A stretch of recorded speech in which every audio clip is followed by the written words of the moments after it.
Good afternoon. I'm Brad Kapnick. I'm advisory board member of SIEPR for many years, and I'm very privileged to introduce our distinguished panel here this afternoon. I just wanted to say before we get started, it's pretty comfortable in here for me, but if anybody wants to take off their coats or their sweaters and put them on the back of their chairs, just make yourself comfortable. We're here for the breakout session on threats to the United States security posed by ISIL, by the Taliban, and by Iran and its nuclear program. I want to introduce my three panelists and welcome them here today, although they need no welcome because they're all Stanford regulars. So first, let me introduce Martha Crenshaw. She's an expert on international terrorist groups, militants, and she's a senior fellow at our Center for International Security. She spent 30 years before that at Wesleyan University, and I highly recommend, I looked at her website on stanford.edu, Mapping Militants, and it's everyone will learn something from that webpage. Next is Scott Sagan. He's an expert on Iran's nuclear program and generally on nuclear security issues, including proliferation. He's also a senior fellow at the Center for International Security. Welcome, Scott. Thank you. And lastly, Karl Eikenberry. He's the William J. Perry Senior Fellow at the Center for International Security. He was the United States Ambassador to Afghanistan in 2009 to 2011. Before that, he served a very distinguished and decorated 35 years as a United States Army officer. And thank you for coming, Karl. Thank you, Brad. So Martha, why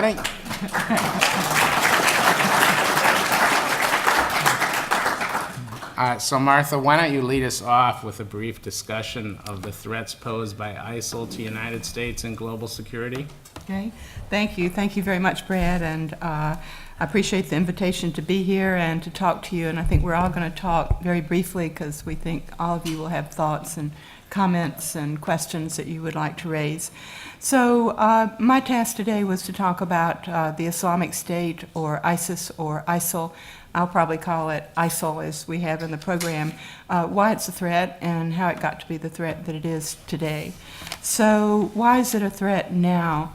There are a number of reasons. One of the reasons is the territorial control it exercises in Iraq and Syria, particularly I would say in Iraq, more so than in Syria in terms of simply territory that it occupies as a base.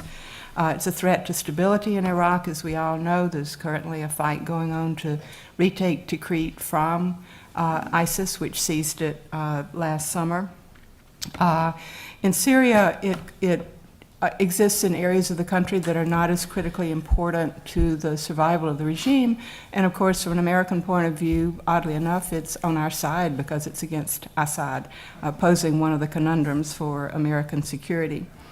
It's also a threat because of its ruthlessness and brutality in its tactics against the populations that it has conquered verge on genocidal in the case of minorities, Christians, other Muslim minorities, extreme sectarian versus the Shia. So the really extremely arbitrary brutality of the regime, if it establishes any sort of state, and as you all know, it's been calling itself a state since actually 2006. It declared itself the Islamic State last summer, but it had thought of itself as a state for those many years. So it's really creating a humanitarian and cultural disaster. As you all know, you've seen the photographs coming out of Mosul of the ruins of Nineveh and the Assyrian civilizations there.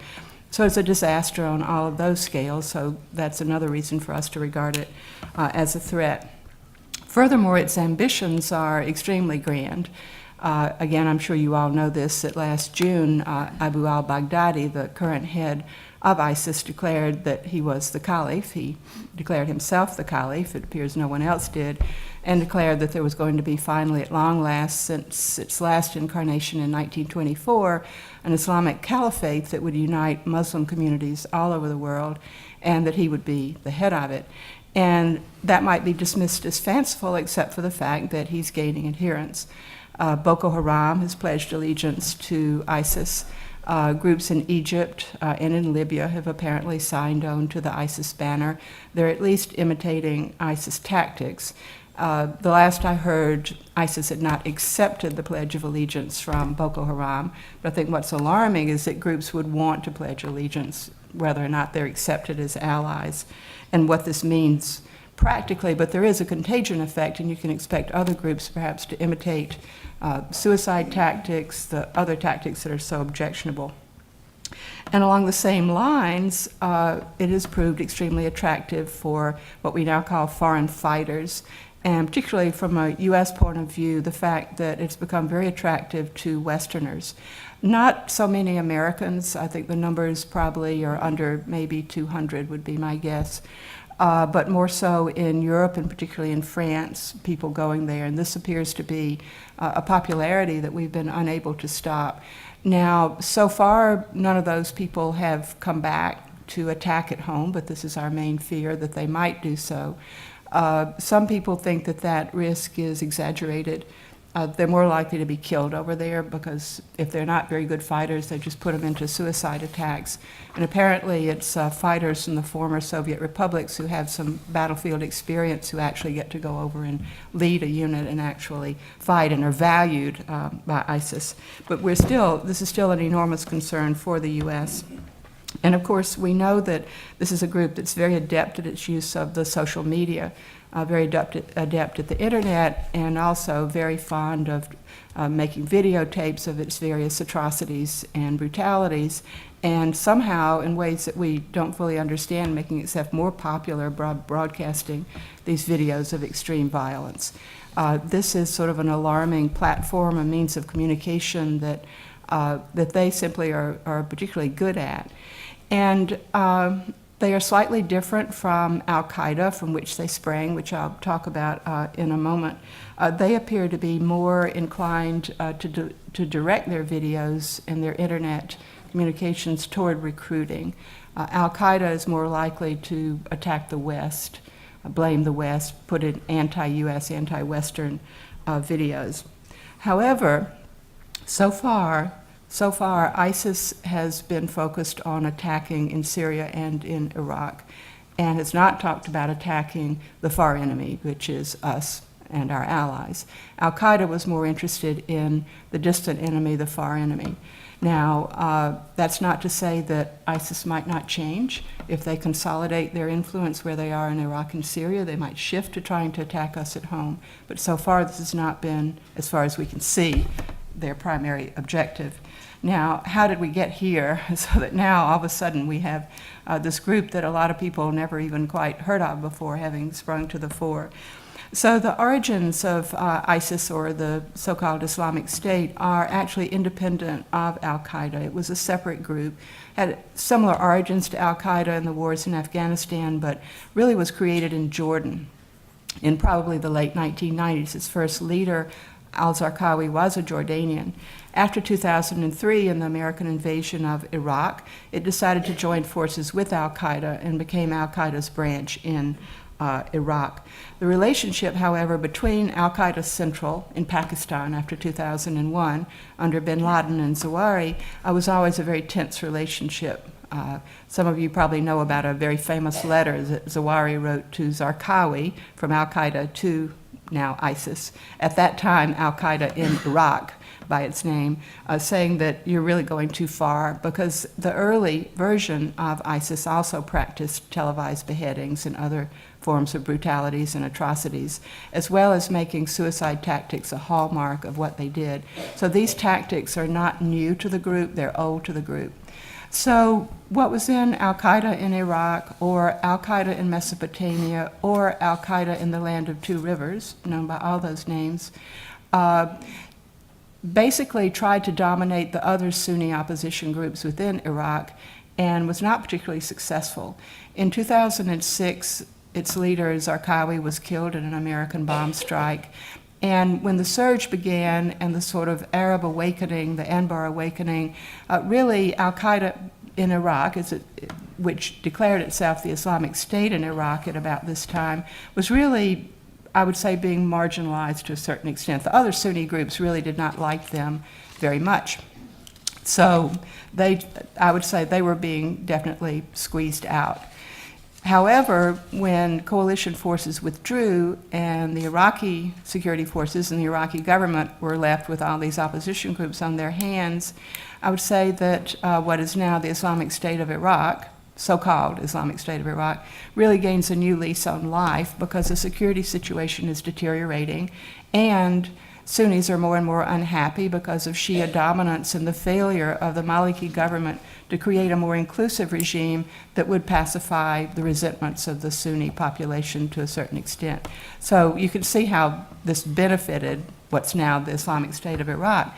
And of course, the same year that coalition forces withdraw, civil war breaks out in Syria. And they immediately seize this opportunity. They scarcely waited a beat. And they created a unit in Syria that was called the Al-Nusra Front. So al-Qaeda back in Pakistan, now under Zawahiri, bin Laden having disappeared from the scene, was not happy about this at all, and they told, in effect, al-Baghdadi, now the leader of this group, now the Islamic State, calling itself now Iraq and Syria, has now expanded to include Syria in its state, that they should go back to Iraq and stay out of Syria and let the al-Nusra Front be the al-Qaeda link in Syria. They refused, and the split was final. So the two groups are split, and the al-Nusra Front in Syria is a reflection of al-Qaeda, and the Islamic State is equally jihadist, has very, very similar ambitions, but the two now are rivals. So al-Qaeda in the Arabian Peninsula has remained loyal to al-Qaeda Central. The al-Nusra Front is loyal to al-Qaeda Central, but other groups now are signing on to ISIS. And some of the latest news are saying that there are splits within the al-Nusra Front, splits within AQAP, with factions wanting to go over to the Islamic State.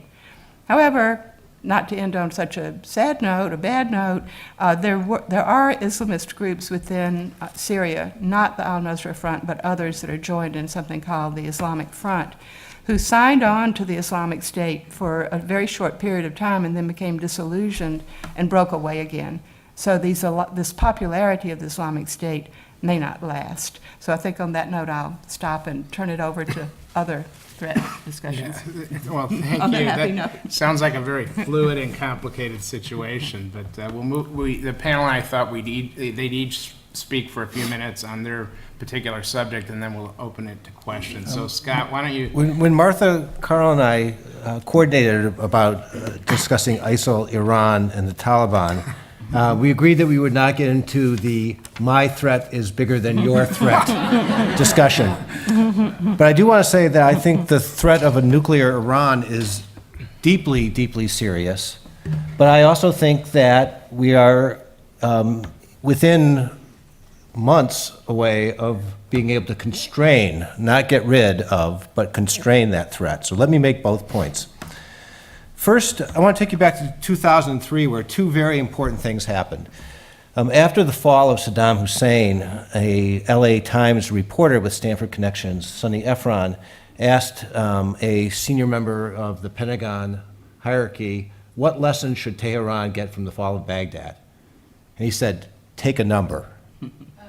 You're next in line.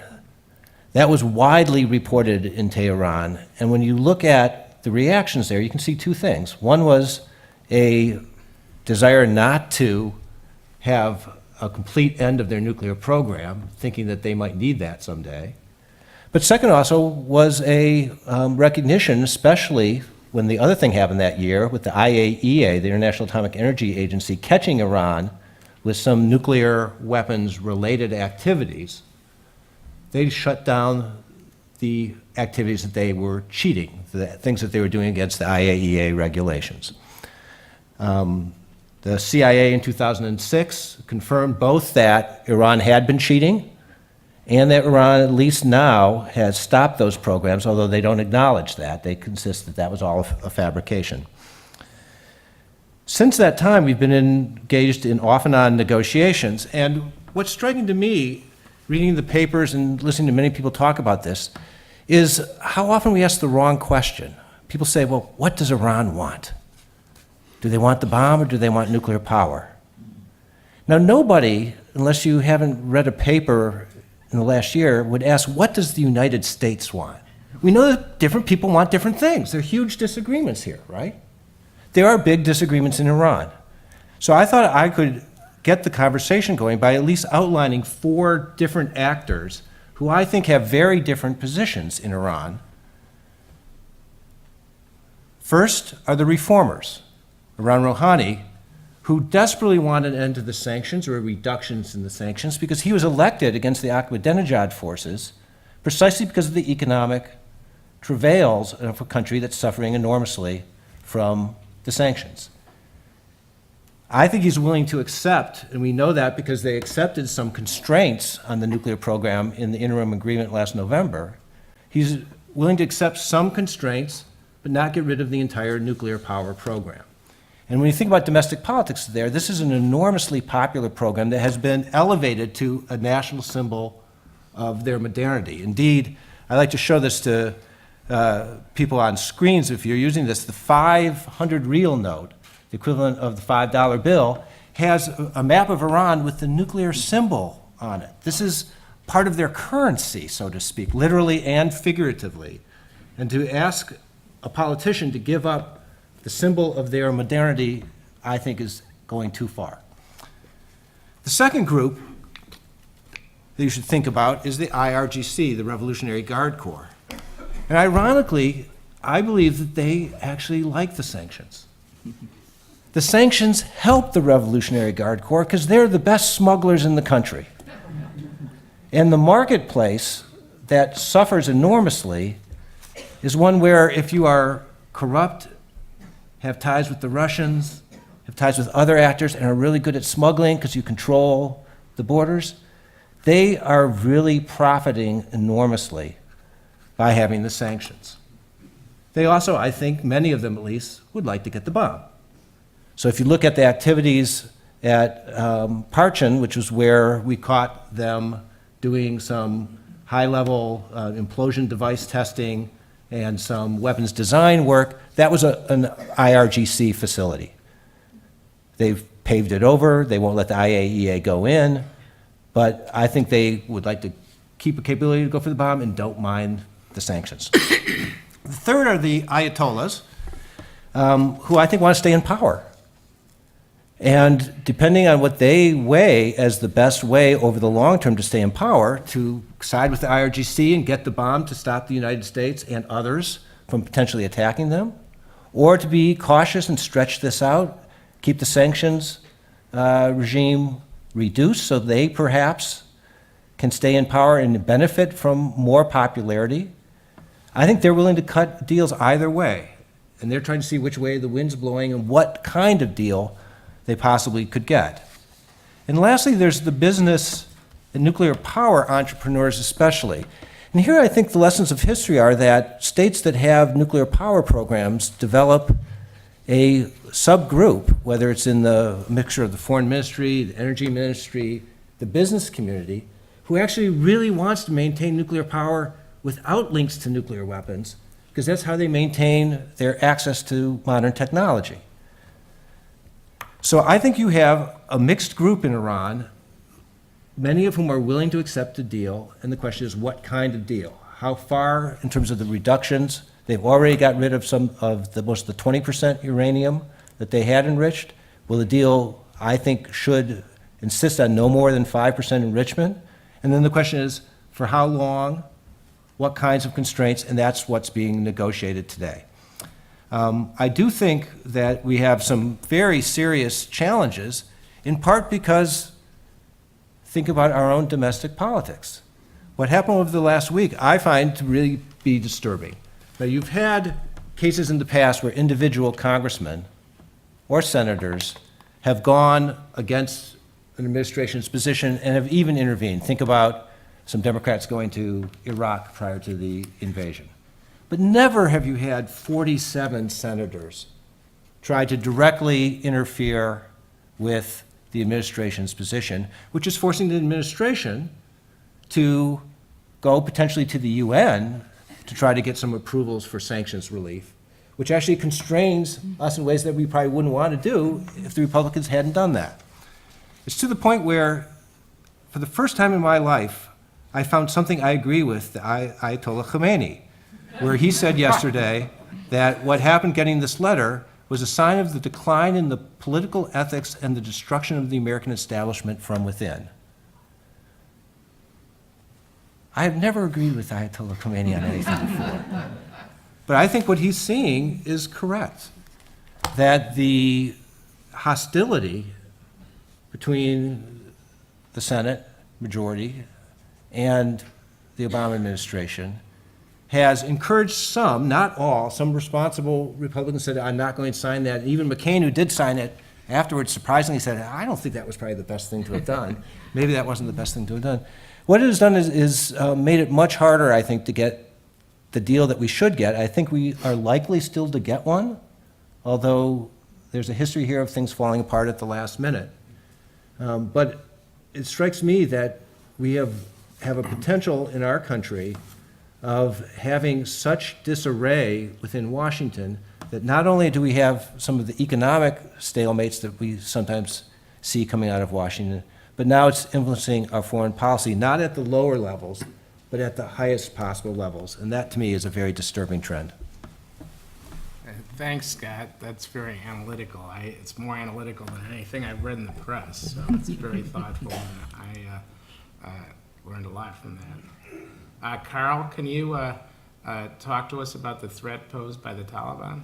I will, Brad, and I'm nursing a little bit of a cold cough here, so I may have to pause occasionally for some water. Scott said correctly that Martha and Scott and I had not said we would try to debate who's got the bigger threat, but one thing I will tell you that as I look at Afghanistan, it looks a lot easier from here on Stanford campus than it did when I was the ambassador in Afghanistan in Kabul. I wanted to talk in turn about Afghanistan and Pakistan and the respective Talibans and the threats that they do pose to the United States. So first on Afghanistan, I'll make the obvious point that after 9/11, the reason that the United States led a military coalition into Afghanistan was because of the attacks on the United States of America and attacks that had preceded those on the United States allies and some of our interest overseas. You recall that images of Afghan women being executed by Taliban thugs in the Kabul soccer stadium in 1999, or the Bamyan Buddhas being blown up on world television in 2001 did not lead to a military intervention. It was about al-Qaeda, it was about Osama bin Laden's attack against us, and a Taliban regime that refused, at the Bush administration's demand, to turn bin Laden over to the United States authorities for justice after 9/11. So after the military intervention then, Taliban very quickly collapsed. Osama bin Laden and his lieutenants and most of the senior Taliban leadership, however, escaped the dragnet that was put out there, and they escaped the border, across the border into Pakistan, where they reconstituted with the support, in the case of Taliban, but not al-Qaeda, from the Pakistan Army and from Pakistan intelligence services. So then the United States, over the next many years, made long efforts to build intelligence infrastructure inside of Afghanistan. We couldn't militarily commit forces into Pakistan. We conducted clandestine intelligence operations enabled by those intelligence outposts in Afghanistan inside of Pakistan, and occasionally we conducted raids in the border area, and we made significant progress. And over time, President Obama was correct in saying that al-Qaeda was steadily being degraded in the Pakistan sanctuary. You recall in May of 2011 that bin Laden was finally killed, with U.S. Special Forces staging out of Afghanistan in a raid that was conducted in Pakistan in Abbottabad. Something, when I briefed President Karzai the next morning on the raid, he emphasized often to me that bin Laden had been found inside of Pakistan, not Afghanistan. Now, with respect to Afghanistan during this period of time, The United States then, both under the Bush administration and the Obama administration, broadly, they looked at Afghanistan and said the problem here in Afghanistan is one of trying to harden this country. Harden it in the sense to build a set of capabilities for the Afghan government and to strengthen their society so it would no longer, or in the future, would not again prove sanctuary, witting sanctuary to international terrorism. And over both administrations, there really was a general consensus that the way to do this would be to help the Afghans establish a very inclusive, accountable political system, a democratic republic, as the Constitution called for, building capable and accountable security forces, and trying to put the country on a path to sustainable economic development. So this is the model that was pursued. But in implementation, it proved to be extraordinarily difficult to achieve any of these goals, certainly all of those goals. Why was this? The Taliban got steadily stronger. From 2003 onward, to our surprise, they gained mightily from sanctuary inside of Pakistan.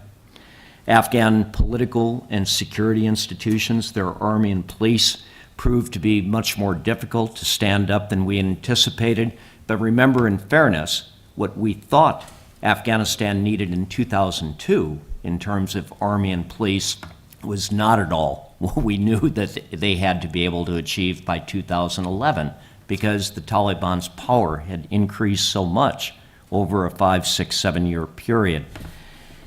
Drug trafficking and corruption were massive problems we didn't anticipate, and these were absolutely politically and socially cancerous and corrosive.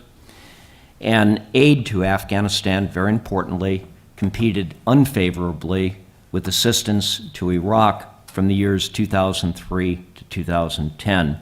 Still, by the time the president's surge in Afghanistan was concluded in 2011, and then beyond that, the transition to full Afghan sovereignty was completed by 2014, there were and there are very impressive gains that have been made across the board in Afghanistan politically. It's got one of the most progressive constitutions to be found in Central and South Asia, probably second only to India. They have successfully held democratic elections, both at the presidential level and for their parliament. And by the way, their parliament, 25% of the parliamentarians of Afghanistan are female, which exceeds the percent in the United States Congress. And nationalism remains quite a strong force in Afghanistan, very different from Iraq. Secondly, the security forces of Afghanistan are doing reasonably well.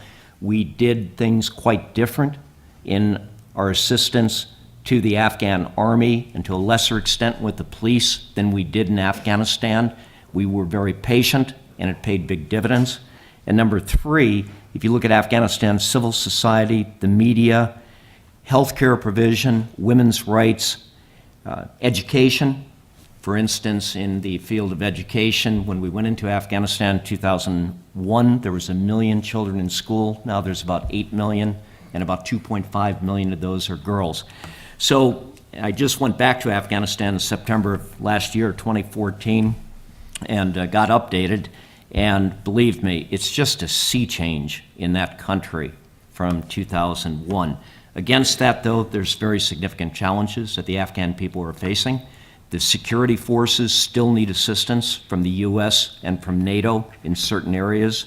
They're expensive. They cost about $6.5 billion a year to maintain, and Afghans currently get about $2.5 billion in their own revenue. Huge shortfalls there. They have big economic problems across the board, about a 40% unemployment rate. Narco trafficking remains a big problem, and Pakistan continues to torture Afghanistan with the strategy of hedging. But my belief is that with continued international and especially U.S. support, the state and the gains that I just talked about will hold, I believe. There's no breakaway aspirations among any of the ethnic groups of Afghanistan. They fought a long civil war. They don't have a desire to resume that civil war, and there's big generational changes that are underway right now in that country. It's one of the youngest populations in the world, and this young population, now as they enter adulthood, they really do have a very different worldview. Moreover, the Taliban, to the extent that they can gain and probably will gain space in Afghanistan over the next several years in rural areas, I don't think that they represent a significant terrorist threat to the United States of America. Their political objectives are to create areas inside of Afghanistan that they can rule with their own very traditional view of Sharia law. There's sharp differences among the Taliban leadership regarding Mullah Omar's policy of remaining affiliated with al-Qaeda, and the group is very fragmented. Second, let me turn briefly now to Pakistan. For Pakistan, unlike Afghanistan, after America's military intervention in October 2001, Pakistan does harbor numerous international and South Asian regional terrorist groups. Some are oriented against India, some against Central Asian countries, other against Afghanistan, and some have aspirations of striking the United States, such as al-Qaeda. The one I'd like to briefly mention, though, is the one that's at war with the Pakistan government. The Taliban Pakistan, TTP, it was established in 2007 as somewhat of a breakaway from the Afghan Taliban, but with a streak of their own independence, and they've been steadily assimilating various Pakistan extremist groups since that time. Now, unlike the Afghan Taliban, the Pakistan Army and Intelligence Service have been at war against this group, the TTP, off and on now, for some 7.5 years, and they really ratcheted up their campaign after the 16th of December of 2014, when there was that horrific TTP attack against a Pak Army public school in Peshawar, in which 132 school children were murdered. Just an awful incident. It seems to have galvanized the country politically. It actually seems to have galvanized the military. So they're conducting a pretty tough fight against TTP. Unlike Afghan Taliban, the Pakistan Taliban has made, though, recent and credible threats against the United States and our allies. On May 2010, you'll recall the Times Square bomber Faisal Shahzad. As it turned out, he trained in the Pakistan tribal area and probably trained under the leadership of the TTP. TTP's issued threats against Europe and the United States after bin Laden's death. They've made additional threats against the United Kingdom in 2012. But still, most of these threats seem to be in response to particular actions, more of revenge for an action, revenge for the killing, for instance, of Baitullah Masood by the United States in a drone strike in Pakistan in 2009. TTP claims, perhaps incorrectly, that the Times Square bomber was in response to that. The group's fragmented. Their current leader, Mullah Baluza, he is a very weak leader and his grip is not strong. And Pakistan military operations have made a great difference. And the Pakistan civilian and military leadership does seem unified right now in their commitment to continue the fight against TTP. If you'd like, during the question answer, perhaps we can talk more, though, about my own assessment of how Pakistan more broadly will be conducting the fight against international terrorism beyond, right now, its focus fight against TTP. Thank you. Thanks, Karl. I think we ought to just go ahead and throw it out to the audience to see what questions they have now. We've got a very thoughtful audience here and people who I'm sure are going to possibly challenge some of you. So why don't we just throw it out? Absolutely. Yeah, here. I'd love Sagan. Oh, yeah, sorry. Thanks. Hi. For Professor Sagan, I'd love if you could take a minute to comment on American-Israeli relations vis-a-vis American-Iranian relations, especially in light of course, Bibi Netanyahu coming to speak to Congress, and of course the tensions between Netanyahu and Obama and all the complications that come with that obviously influence American-Iranian negotiations. Yeah. Well, the invitation to have a foreign prime minister come to talk to Congress without administration blessing is another sign of the deterioration in Washington of civil discourse. And to me, this was Netanyahu, who is losing a lot of votes in Israel on this issue, because there are many who think that he's going too far, trying to grandstand, and Republicans here inviting him, permitting him to do that, because they thought this would help them with the Obama administration trying to constrain them, and I don't think it's playing out that way for either side, unfortunately. To me, what I see and I worry about is that the deal that I think is likely to be struck will not be as strong as it could be, because the Iranians now have been warned that we might back out of it, and have been told in no uncertain terms that that might be the case. So the positive news might be, well, therefore the constraints will be tougher, but the real more likely scenario is that the Iranians will actually negotiate for fewer constraints because they think they might not need to rush to get the bomb. Now, let me add one final point here that I think is important that hasn't gotten enough press, which is in addition to the question about the number of centrifuges, whether the Iranians will keep to the deal to have only 5% and not 20%, the single most important thing, in my view, is whether the Iranians ratify what's called the additional protocol. The IAEA, the International Atomic Energy Agency, was shocked when it learned how close Saddam Hussein was to the bomb after the 1991 war. Not before the 2003 war, but after the 1991 war. And so they put in place a new set of regulations that said, as opposed to the past where you had to declare what your nuclear facilities were, and the IAEA had the right to inspect those facilities, instead, under the additional protocol, if you ratify it, the IAEA has the right to, within 24 hours, see any place in the country that's suspected to have a weapons facility. And sometimes you can shroud one small piece if there's a piece of technology that you don't want them to see, but most people believe it's really effective. Any agreement, if it is to work, has to include that, so that if there is someone in Iran who does cheat, that we'll be able to catch it quickly, and then we could use military force. That's really absolutely crucial. We have to still maintain that capability, but if they're willing to sign the additional protocol and keep centrifuges to a relatively low number, and especially not to enrich beyond 20%, I think it's a deal worth making. Excellent. Any other questions here? Oh, yeah. Oh. So I have a question on the past and one question on the future. So the question on the past is, can you maybe give us a little context on where Baghdadi comes up with this idea of caliphate?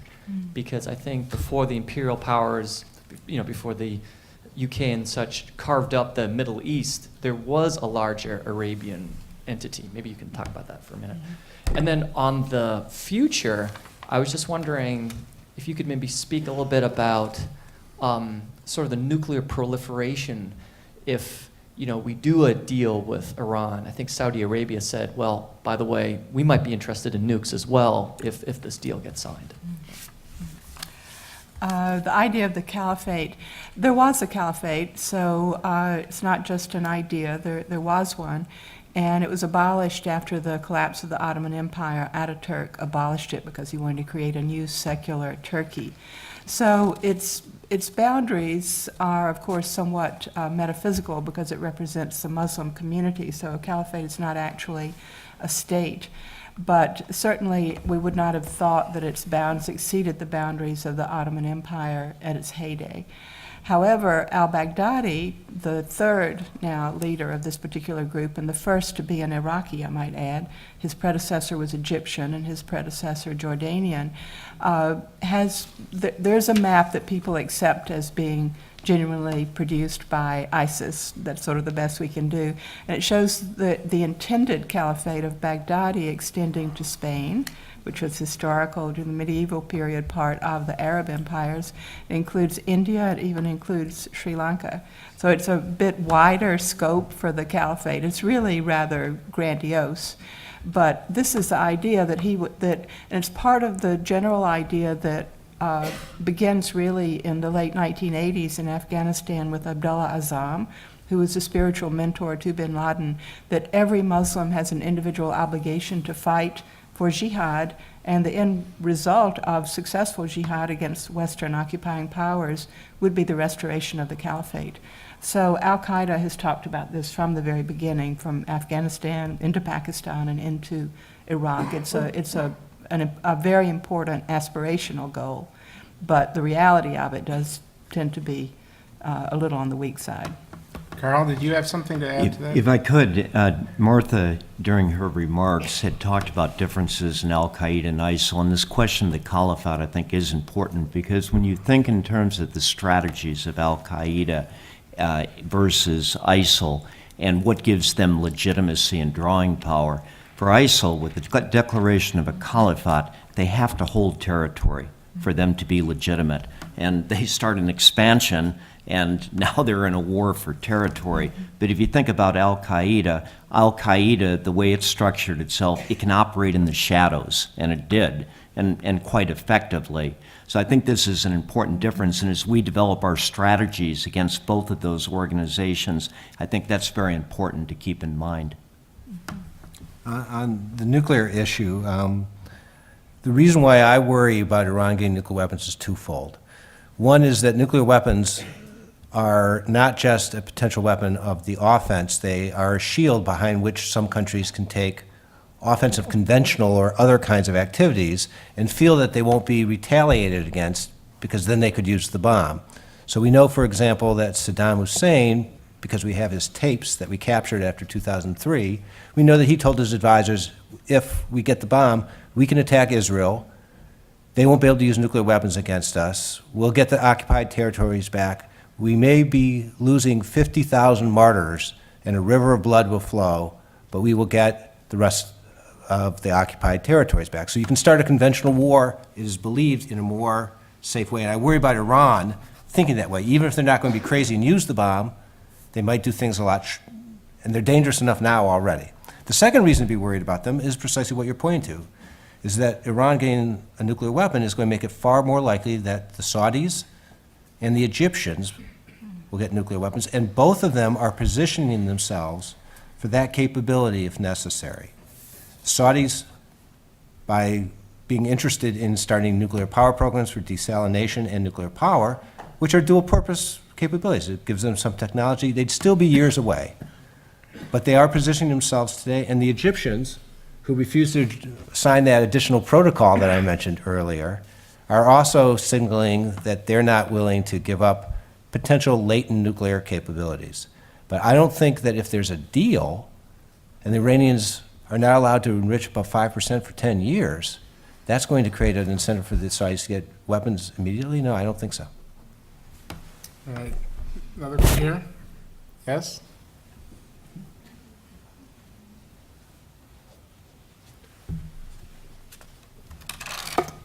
Thank you. About 6 or 7 years ago, I took an international security course with both you, Professor Crenshaw, and you, Professor Sagan. And one of the big takeaways was that when it comes to nuclear proliferation and counterterrorism, they're not necessarily two distinct. Right. They're two sides of the same coin. You did right? well in that class. Thank you. And so one of my big questions for ISIS is that you don't need to be a state now to have a nuclear weapon be a threat.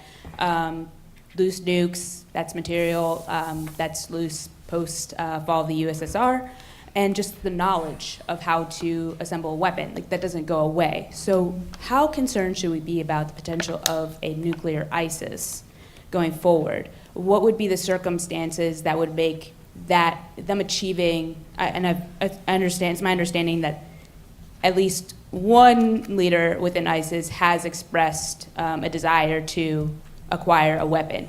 how likely is it that they can achieve that, and what would make it more or less likely going forward? So who wants to take that? You, Martha? Well, I think we should both say. Yeah, probably both. In general, we feel that it'd be very hard for a non-state actor, particularly one without extensive territorial holdings, to acquire a real nuclear weapon.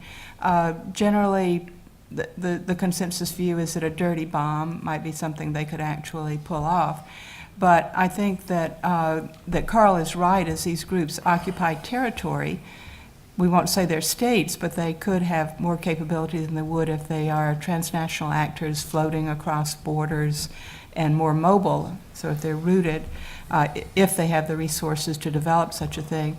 The jihadist groups have frequently referred to a desire to acquire such weapons, but recently some documentation came out quoting Zawahiri himself as discouraging some units for trying to get chemical weapons. That's interesting. Because he said this will provoke such a reaction, it'll be worse than the reaction to 9/11, so let's don't go in that direction. So it's interesting that they appear to be deterred somewhat on that level. But ISIS is a very dangerous group. I think in terms of intention, the intention to be as destructive as possible would be there. What we have to hope is that they can't acquire the means through some sort of proliferation to non-state actors, for which I'll turn to Scott. I'd make 2 points about the linkages between the two subjects that we're discussing. The first is, if you recall, some 6 years ago, what looked like from original overhead photography to be a Crusaders fort was destroyed by an unknown entity, almost certainly Israel, inside Syria, before the Syrian civil war. Evidence later came out that this was a nuclear reactor that was being built by the North Koreans. The purpose of it was whether it was going to be for the Syrian government to make a bomb or it was going to be sold to the Iranians, we don't know. But thank goodness the Israelis destroyed that reactor, because that reactor is now in territory that ISIL controls. So while it is true today, it says something about the linkages here. The other point is, I think the greater threat is from the Pakistani Taliban in this area.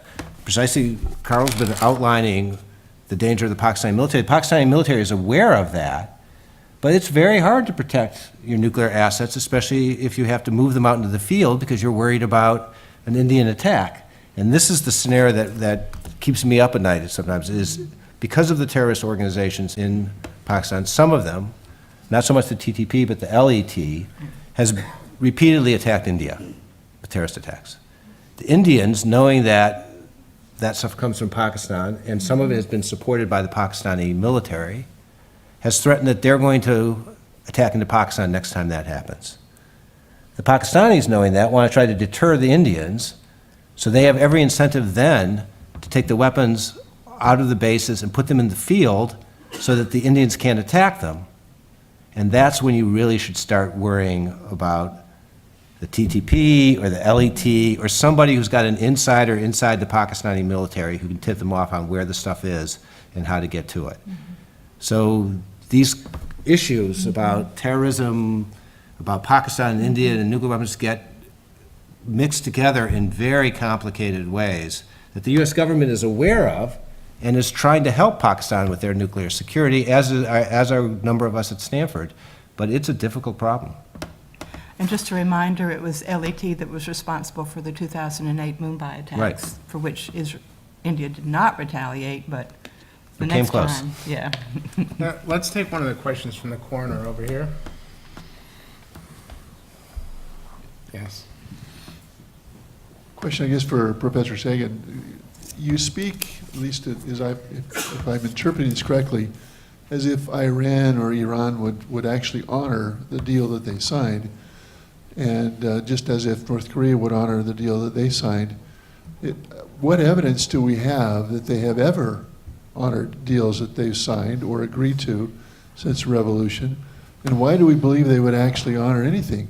It seems to me that the people really truly in power, the Revolutionary Guard and the others, would relish a bomb, and they see us currently as weak because we've drawn all kinds of red lines that we've let others walk all over. So why would you think that they would actually honor any kind of deal? Why wouldn't they just continue forward and acquire a bomb and then say, oops, we got the bomb. Now in your other scenario where you say that they think they have a shield. Yeah. Well, we should think that they would honor their agreements because when they have been caught cheating in the past, they've stopped doing the cheating.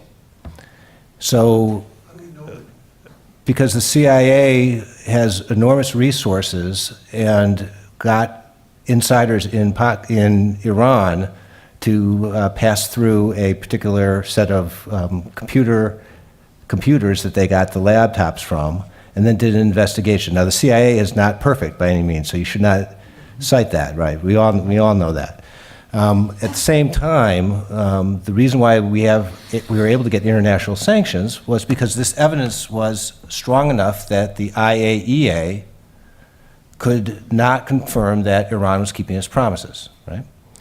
So since then, it is believed by intelligence services that they are keeping up their uranium enrichment, and they're using every excuse they can to do what's legal, but they have not gone beyond in terms of illegal activities. And indeed, they've even restricted some things like turning over 20% enriched uranium to try to downblend it so it's less close to getting a bomb. So they have done some things.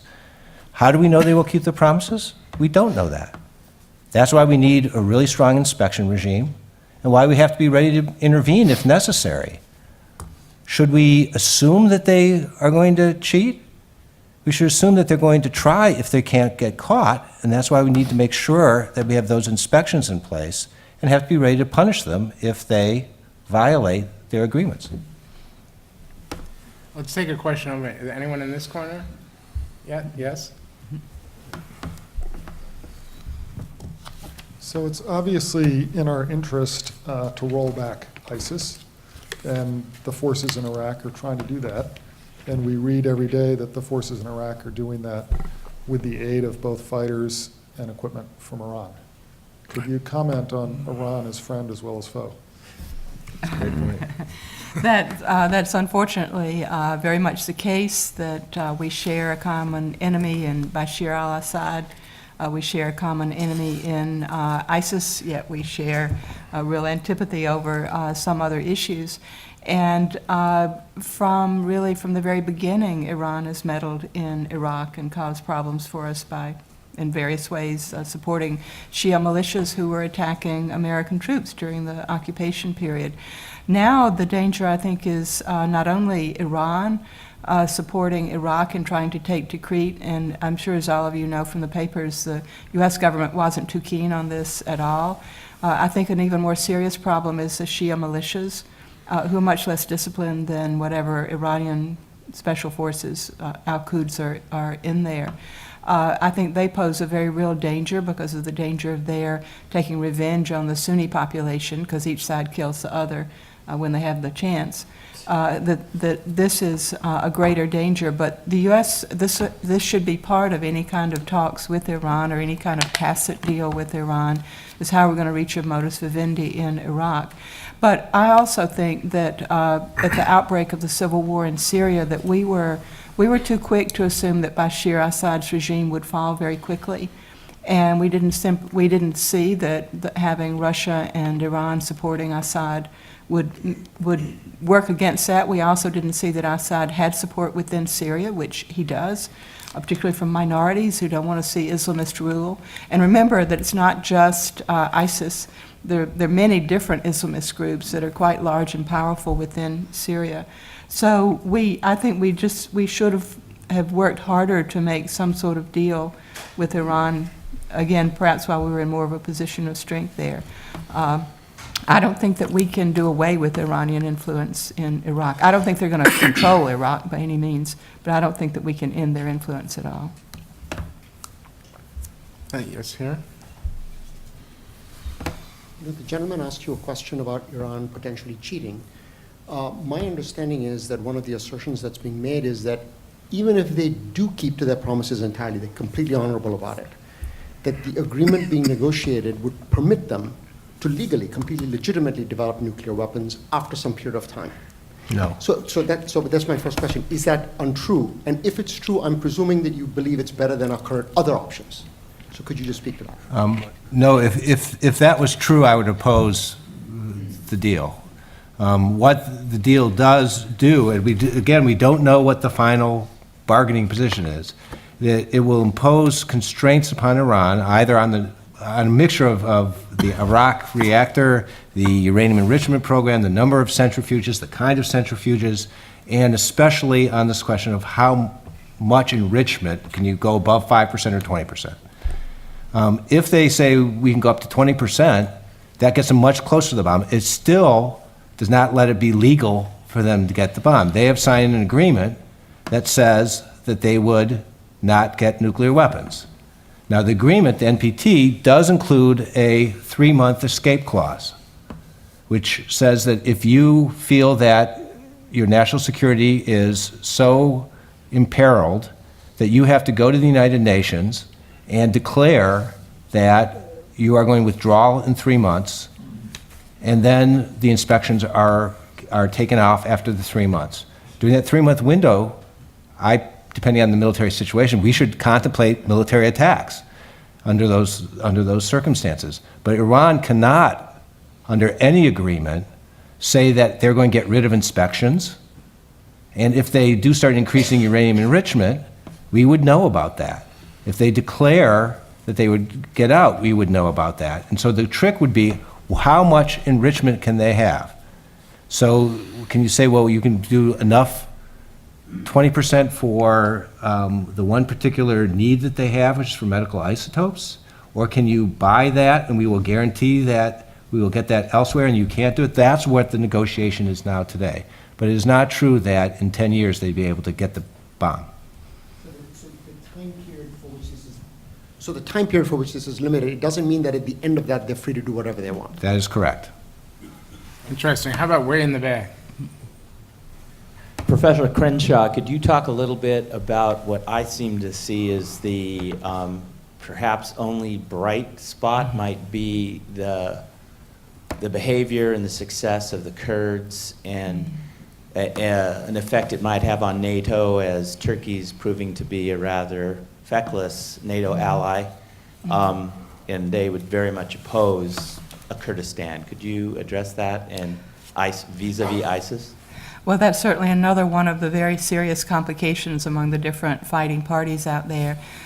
You recall that initially when ISIS was threatening Mosul last summer, the Peshmerga turned out to be not quite as formidable as we had all, myself included, thought they were. They had a very formidable reputation as a fighting force, and they didn't resist very well, never mind the Iraqi army that completely collapsed under the onslaught, and I think created fears in this country that if we move out of Afghanistan, the same thing will happen there. So I think it's militated against withdrawal from Afghanistan.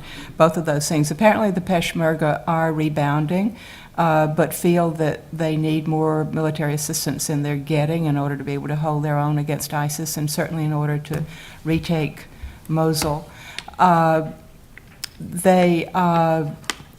You're absolutely right about Turkey. Turkey's been ambivalent from the beginning of these conflicts since 2003. They've not been very happy what's going on. I would say they are more afraid of Kurdish influence in Turkey and in Syria and in Iraq, although they were very friendly with the autonomous Kurdish region for economic reasons before all this broke out. They are much more afraid, I think, of the Kurds gaining an ascendancy than they are of the Islamic State gaining an ascendancy, so they're unwilling. Whether NATO would do anything about Turkey, I doubt it. I doubt anybody's willing to push them on this, but definitely the Erdogan regime has been less than enthusiastic about going after ISIS. Interesting. Right here? Can you see Just a second. Can you see a way forward that doesn't come to serious tears for the United States? For which panelist? I see a bunch of threats here. Whichever one has the answer. That doesn't come to serious. Tears. Tears? T-E-A-R-S. Good outcomes, I guess. Well, all right, so I can see something that would at least, if something could result in at least some sort of stability in the Syria-Iraq area. I don't hope for a flourishing democracy, but for some sort of stability that would end the fighting and the enormous deaths of civilians. And I could imagine that under some circumstances, the Sunni populations of Iraq would turn against ISIS, as they did in the period after the surge and during the Anbar awakening. I'm not real hopeful about that because I haven't seen any signs that the Iraqi government is willing to reach out to Sunnis. But if they would, I think it's possible. Unfortunately, so far, this hasn't happened. Even a group that was formed, it was mostly former Ba'athist, a nationalist group, supported ISIS when they moved back into Iraq, so that was a bad sign. And if there could be some sort of negotiated resolution in Syria, which again, I'm not extremely hopeful, but those would be steps forward. Scott, do you have a thought on that? I think actually the administration was saved by the Russians, ironically, back when the president issued the red line statement about Syria's chemical weapons. And the Russians pulled the rabbit out of the hat by getting something that no one had anticipated, that Assad, facing such dangers, would give up his chemical weapons. And it's a huge success story. You know, with all the pessimism that's going on, we should recognize something really quite important happened through the threat of an attack, through cooperation with the Russians of all people. A Russian-friendly state gave up chemical weapons that it was using against its own people. Now, because of that, the current administration is not going to publicly say, we're less worried about Assad staying in power. But I think privately, there are many who say this may be the best we can hope for. And that's not good for the Syrian civil war. There still may be a negotiated settlement, but right now, we have the same adversary, which is ISIL. And they're no longer gassing their own people. So I think that may be the best we can hope for, at least in the short term. Yeah, these are hard problems for the United States, and over the last 20 to 25 years, there's been a shift in global power. There's a steady redistribution of world power that's going on, and the United States does not have the dominance that it enjoyed in 1991. That's a fact. And I think it's very hard for Americans when we look at these hard problems like Syria, like Iraq, like Afghanistan, to say maybe the best we can do is kind of contain the problem. We're people that want to go solve problems. We want to put Iraq back together again. We want to get that democracy for Iraq. And I think that's a fool's errand. Somebody asked the question about Turkey being feckless. From Ankar's view, they're doing pretty well. They're not knee-deep into Syria right now. But this is hard because how do you match then American traditional foreign policy with this idea of exceptionalism, with a big part of our core being values and concern with human rights and protecting populations? How do you balance that against the realities that we're facing right now? And take ISIS as an example. ISIS is a horrible organization. But do you think if ISIS were eliminated right now, that there would not be any kind of Sunni resistance to the Shia? And do you think there wouldn't be some kind of big Sunni movement that might not be as horrible as ISIS, but it'd be out there in the field fighting? So I think that part of this, whether it's we're talking about the Middle East or Central Asia or the world, is a transition maybe going on for the United States right now, where we have to think about where truly our vital interest, what aren't vital interest, and sometimes there's just going to be a lot of messy problems out there where the best we can do is contain them. Scott, do you have a I wanted to question? ask a question of Karl, because one thing that I've noticed that I find disturbing is the willingness of some in the American public to turn to the military too quickly, in part because your average American doesn't spend much time with the military, and we've got a professional military, we have a volunteer army, It's suffered enormously, and yet, when I talk about these subjects, I find a lot of people say, oh, well, we should just go in there and solve this mess. As an officer who's transitioned now onto the civilian side, do you see this disturbing trend to ask the military to do too much? Well, I see one of my colleagues in the audience here, David Kennedy from Department of History, and David and I have written and talked about this a lot, Scott, and I don't want to take this in a direction that's off the main topic, but very briefly, yes, I think it's a big problem for the United States. If you look at the number of military interventions that our country has embarked upon since the implementation of the volunteer force in 1973, it's extraordinary. And why is that?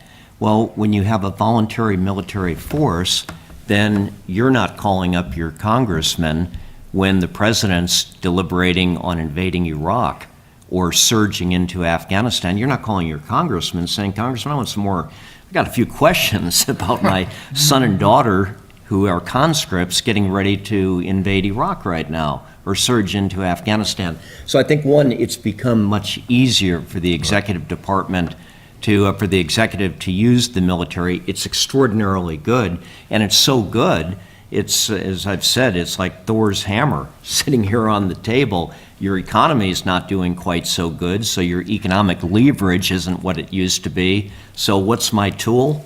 It's the United States military, and I do think this is part of the problem. Now, when we talk about Iran, that's a very different issue. Right, but I was course. raising it because of questions that some have about whether we should go beyond bombing and training in Iraq and send in something deeper. And I've heard a number of people now saying, well, if it gets worse, especially because Iran's now involved, maybe we should go back and get boots on the ground. And I find that to be way too quick and glib of an answer to deal with a difficult problem. I agree, Scott. Yeah. So over here, yes?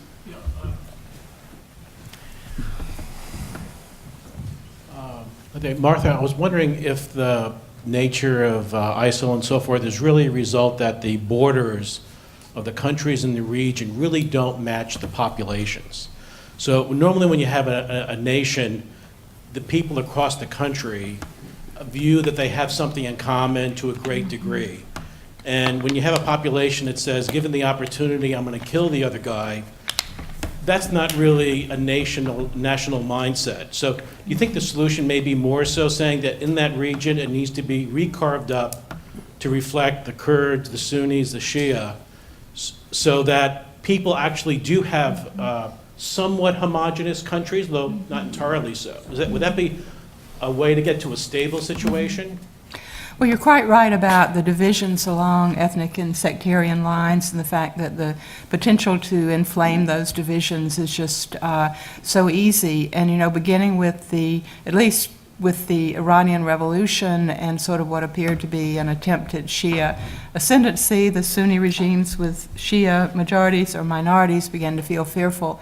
There has been talk of redrawing the lines. They are very artificial lines, as we all know, imposed by the colonial powers at the end of the First World War, negotiations among themselves and handouts to various Arab tribes, so they never reflected the reality of who lived there. However, and there have been proposals to split up Iraq into Sunni, Shia, and Kurdish areas. The U.S. has resisted those proposals, feeling that a viable Iraq ought to stay united, and we've certainly encouraged the governments in Baghdad to be inclusive and not to split the country up. At the same time, if you look at where you would redraw those lines, there aren't any good lines. You could redraw the map, but you would not get contiguous nation states with everybody within those lines being enough like each other. Not that like-minded people don't fight too, but if you just look at where different religions and ethnicities are throughout the region, they're so scattered that it would really be very difficult to bring it all together, because it's not just Iraq, it's Syria, Bahrain. There's some areas like Saudi Arabia, Egypt perhaps, but look at Libya now. So the divisions it's really hard to redraw those lines in a way that wouldn't just cause more fighting over the new lines. Back in the back? Is anyone in the back? No, right here? Yes?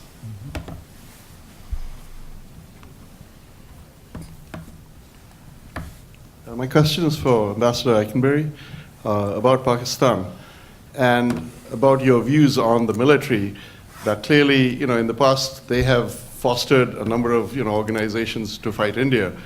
Do you think that there's any shift that they recognize the threat is more from within rather than from India? And is there any shift that you see that could possibly lead to a peace agreement with India? I'm not optimistic in the short term. However, there does seem to be some shift reflected with the current Chief of Staff, General Sharif, who has indicated publicly that he considers the threat of terrorism to be the most severe threat to Pakistan. And he has led the conduct of operations into North Waziristan for the first time in modern Pakistan memory against terrorists in that area. That said, though, I believe that India remains to the Pakistan military an existential threat. Another way of looking at that existential threat, as long as they're an existential threat, the Pakistani military gets a lot more resources. They're heavily involved in the Pakistan economy. And as they look at that particular threat, too, they know that increasingly, conventionally, they're outgunned. As Scott had said, they're trying to use tactical nuclear weapons now as the great equalizer. But they use another equalizer, and that's called asymmetric warfare using terrorist groups like LET. And frankly, they haven't washed their hands of that yet. And I think that's very dangerous for the Pakistan state. I think it's very dangerous for the United States of America until they irrevocably turn away from terrorists. But still today, there's good terrorists and there's bad terrorists. They go to war with bad terrorists, but they look the other way with the good terrorists, and that's dangerous to us. Back over here in the corner. Yes? Yeah, given that we have the millennials right next door talking, apparently the CIA director today came out saying that social media amplifies the threat. I would ask you to comment on that, please. So I guess that pertains to terrorism. It does amplify the threat. It's one of the critical aspects of the threat now. It's a new source of power for these non-state actors who are very, very good. We think of their political and religious ideas as being archaic, but their ability to use media is very, very, very clever. They're very good at manipulating emotions, both of their adversaries and their supporters. I don't think we would have gone as far as we have in that theater if it had not been for their killing hostages on television, slitting throats, burning people alive. And they're doing this deliberately in order to provoke a reaction. The way I see it, the combination of social media and in general the internet and demographic boom, I think Karl talked about 40% unemployment rate in Afghanistan, the youth bulge, in all these countries, that combination is enormously dangerous.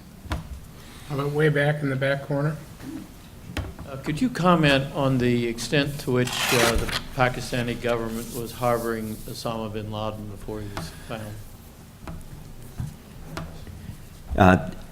I was the ambassador in Kabul when the raid was conducted on Osama bin Laden, and there's still today, and probably for many years, many things that won't be talked about. What I will tell you is that there have been no credible indications that the highest levels of the Pakistan government or military or their intelligence services, that the highest levels knew that bin Laden was in Abbottabad, as incredible as that seems. Okay, over here. Yes? Just mentioning on social media, if you think about it the other way and says, are we really, one of the things I've always believed is bringing together different perspectives, new perspectives, artists with filmmakers and people like yourselves, Google, whoever, right, to kind of solve a problem that they may have never seen, and adding intelligence to your experience, right, that would give you a new way of looking at things. It seems to me that we are they're not great at using social media. In fact, probably we would say we understand it better than anybody else in the world, right? Is there one sweeping move that we could do if you had obviously, endless resources in terms of capital, that you would actually say, all right, if I switch the poverty from the rich to the poor and the poor to the rich, and use social media to the good, would that actually have a massive impact, or would it not? It'd all be about just weapons, always, to your point, always a military solution. I know that's kind of a complicated question, but it's basically saying, change the income inequality, change the unemployment rate, change the poverty, using the new devices today that actually provide opportunity, right? Which is technology. Would that actually have any impact, or is this a completely different and deeper subject, right? I guess that's, I'll take a stab at it and then my colleagues can join in. It's a very vexing question. The State Department, which is very underfunded as compared to the military, does have some programs where they're trying to sort of counter violent extremism by using social media. But it's not been enormously successful, in part because our counter-narrative to their narrative has not proved to be very persuasive. So it's not just the media, but the message counts as well. Just to clarify, forget today. Talk about just assume you could do it, right? That you could persuade. Is it do you actually believe if you could take every country and say, all right, we're going to empower the poor, right, and change the poverty issue, and do what Muhammad Yunus had done, but at a much larger scale, would it actually have a massive impact? And you can laugh at it, but you'd say, Google, number 2 most wealthy company in the world, right, said, well, it looks like they don't have many lines, right? They're actually, I think they're famous for saying they don't actually, from a tax perspective, have any lines. But honestly, I think they have power in a very good way, depending on how they use it, right? And so, is there a sweeping move that you could think of that would be different than, tomorrow, next day? I know we have to protect ourselves in that way, but if we just had to say, they always think 20 years in the future, they always think 7 years in the future. How do we use that same methodology, like Ray Kurzweil or someone else? You're looking for the ultimate killer app. No, I'm not. I think it's here. I honestly think it's here. So I don't know. I think it sounds like the CIA intelligence era, right? Would be something that my father worked for, or in some way, and you'd say, well, wouldn't that be a way that today we're the most intelligent we've ever been? That would be a resurgence in intelligence instead of nuclear or military But impacts. it seems to me that the approach you're suggesting, incorrectly in my view, implies that terrorists are all poor, impoverished. I'm not implying that we impact the terrorists at all. I'm implying that we impact the poverty at the fact that in Mexico, let's say the average salary is $3,000, that the poverty be adjusted. I think all those things are good to do. I'm saying if it could be done, do you believe it would work? I'm not actually saying can it be done. I'm asking you that if it could be done. If it could be done, it would be a good thing to do for lots of reasons, but it would not stop the problems that we're talking about here, because these don't take very many people. Many terrorists are wealthy. They are well off. They are discontented for other reasons, sometimes for religious reasons, sometimes for personal reasons, sometimes for reasons that we still can't even fathom why they did some of the things that they did. They are people that I don't see how this would impact that. It would be a good thing to do for other reasons. The third world countries, right, the third world countries of this world, right, the third world nations, you would say, that a lot of that and what Muhammad Yunus used to say would be related to the suppression of women and their ability to not innovate, right, and not work. And all of a sudden, when you empower them, right, for in a certain way, would that change the state, right? Would that change the state of the game? And those small little teams that actually can impact an entire nation, right, would actually have 50% of the people fighting against them, saying we're actually pretty well off. To your point, we're not knee deep in So- whatever you want to be. Well, I think we've had a good dialogue on this. This could go on all night, really. But we have time really for only one more question. So if someone back in there, the lady?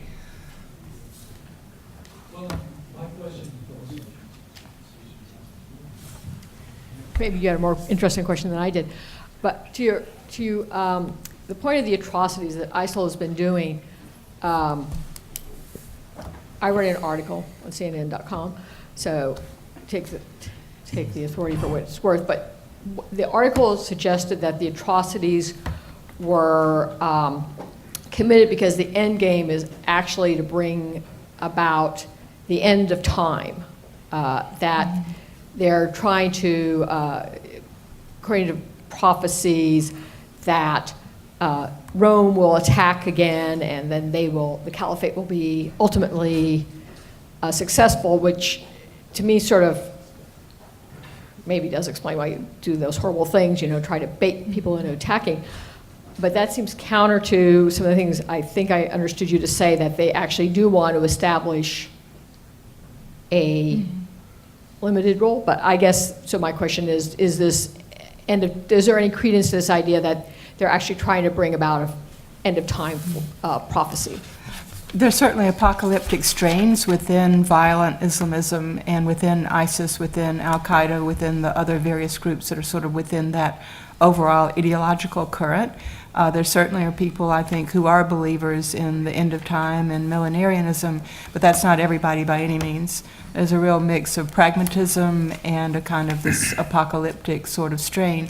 And how much of these videotape beheadings and atrocities they attract recruits. That's a terrible thing to say, but they do. So there's a pragmatic side to it as well. It's advertising the brand. Follow us, we're more cruel and we're going to win.